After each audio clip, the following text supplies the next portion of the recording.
एक बार की बात है, पहाड़ियों के बीच बसे एक शांत गांव में माया नाम की एक युवा महिला रहती थी। माया अपनी अटूट आशावादिता और सकारात्मकता फैलाने वाली मानसिकता के लिए जानी जाती थी। उसके संक्रामक उत्साह का उसके सामने आने वाले हर व्यक्ति पर गहरा प्रभाव पड़ा। माया का गांव एक ऐसी जगह थी जहां सूरज हमेशा चमकता हुआ दिखता था और हरे भरे खेत गांव वालों की कड़ी मेहनत का प्रमाण थे।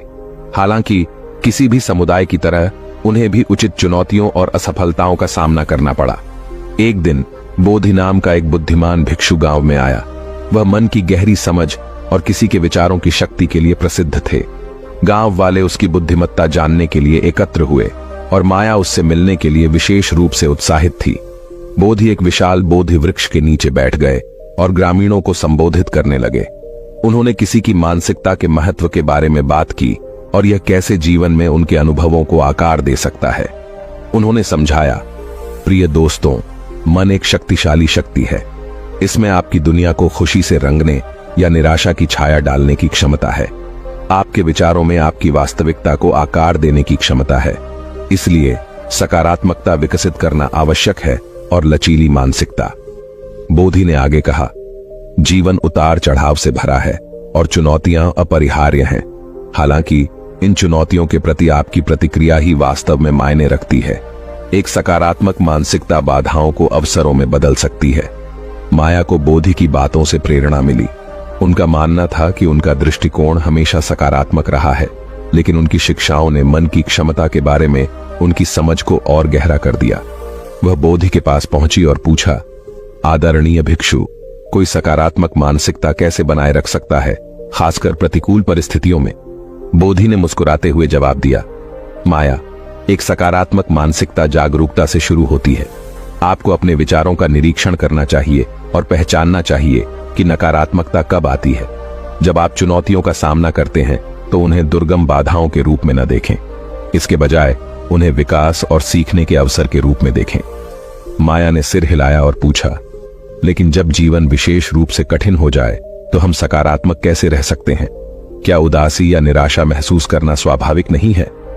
बोधि ने सहमति में सिर हिलाया और कहा, माया, उदासी और निराशा सहित कई तरह की भावनाओं का अनुभव करना पूरी तरह से स्वाभाविक है।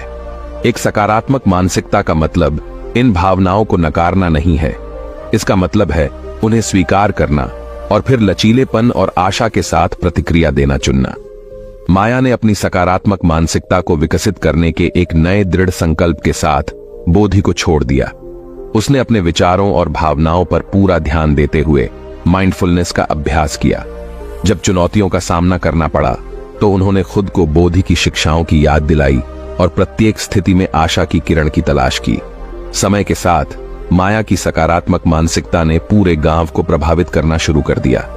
उनकी अटूट आशावादिता ने प्रकाश की किरण के रूप में काम किया और अपने साथी ग्रामीणों को उनके संघर्षों के माध्यम से मार्गदर्शन किया। एक दिन गांव में भयंकर सूखा पड़ा, जिससे उनकी फसलें और आजीविका खतरे में पड़ गईं। माया की सकारात्मक मानसिकता बोधि की शिक्षाओं के साथ उनकी मार्गदर्शक रोशनी बन गई। उन्होंने ग्रामीणों को एकजुट किया और उन्हें उम्मीद न खोने के लिए प्रोत्साहित किया। साथ में उन्होंने पानी बचाने और अपनी फसलों के अस्तित्व को सुनिश्चित करने के लिए नवीन तरीके खोजे। चुनौतीपूर्ण परिस्थितियों के बावजूद ग्रामीणों के लचीलेपन और सकारात्मक मानसिकता के कारण आखिरकार बारिश आने पर उन्हें भरपूर फसल मिली। गांव न केवल उनकी कड़ी मेहनत के कारण बल्कि सकारात्मक मानसिकता की परिवर्तनकारी शक्ति के कारण भी समृद्ध हुआ। उन्होंने जान लिया था कि चुनौतियां विकास की राह में रुकावटें नहीं बल्कि सीढ़ियां हैं। माया विशेष रूप से गांव की अटूट आशावाद का प्रतीक बन गई थी। उनकी कहानी दूर दूर तक फैली और लोगों को सकारात्मक मानसिकता की अविश्वसनीय क्षमता को अपनाने के लिए प्रेरित किया। बोधि और माया के वास्तविक जीवन के उदाहरण की बुद्धिमान शिक्षाएं एक अनुस्मारक के रूप में कार्य करती हैं कि एक सकारात्मक मानसिकता में प्रतिकूलता को जीत में और अंधेरे को प्रकाश में बदलने की शक्ति होती है। गांव एक बार फिर सूरज की गर्म आलिंगन के नीचे फला फूला और खेत प्रचुर मात्रा में फसलों से लहलहा उठे, जो एक सकारात्मक मानसिकता की अदम्य शक्ति का प्रमाण है।